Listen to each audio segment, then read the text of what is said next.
আসসালামু আলাইকুম। আপনাদের সামনে আজকে আসার উদ্দেশ্য হচ্ছে এই যে পার্সেলটা দেখছেন, এই পার্সেলটা আপনার টাঙ্গাইল হাটখোলা বাজার যাবে। এটা আসলে এই পার্সেলটা একজন ছেলে তার বাবার জন্য গিফট হিসাবে, একটু ইউনিক বা ভালো মানের কাপড় গিফট হিসাবে এটা পাঠাচ্ছেন আর কি। একটা হচ্ছে জাপানি ইউনিটিকা কাপড়, আরেকটা হচ্ছে ইমা কাপড়, জাপানি ইমা কাপড়। এই দুইটা কাপড় ওনার বাবার জন্য উনি হাদিয়া হিসাবে বা গিফট হিসাবে ভালো মানের কাপড়টা এটা ওনার বাবার জন্য পাঠাইতেছে ওনার পছন্দ মতে।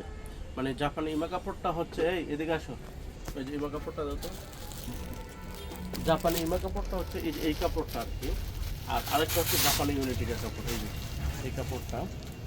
তো আসলে কতটুকু একটা সন্তান তার বাবার প্রতি একটা কনফিডেন্স বা ফিলিংস থাকলে যে এই কাজটা করে, যে সে থাকে দেশের বাইরে, প্রবাসী। আসলে আমার প্রবাসী ভাইয়েরা খুবই যেই শ্রম আর যেই পরিশ্রম করে, যাক আমি দোয়া করি আমাদের প্রত্যেকটা প্রবাসী ভাইদেরকে আল্লাহ যেন দীর্ঘ নেক হায়াত দান করে এবং বাঁচিয়ে রাখে, এবং কি সততা এবং নিষ্ঠার সাথে।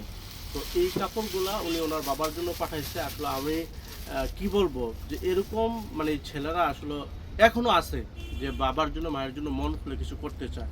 তো তার জন্য শুভকামনা রইল, ওনার ফ্যামিলির জন্য শুভকামনা রইল। আর দোয়া করি আমাদের প্রত্যেকটা প্রবাসী ভাই যেন ভালো একটা সুন্দর অবস্থান থেকে ভালোভাবে ওনারা জীবনযাপন করতে পারে। তা আমার প্রবাসী ভাইদের জন্য আমাদের আল ইসলাম পেজের পক্ষ থেকে এবং কি আমি মোহাম্মদ ইউসুফ মিয়ার পক্ষ থেকে অনেক অনেক শুভকামনা রইল, এবং সবার জন্য দোয়া করি আল্লাহ যেন সকল প্রবাসী ভাইদেরকে সুস্থ রাখে। আসসালামু আলাইকুম।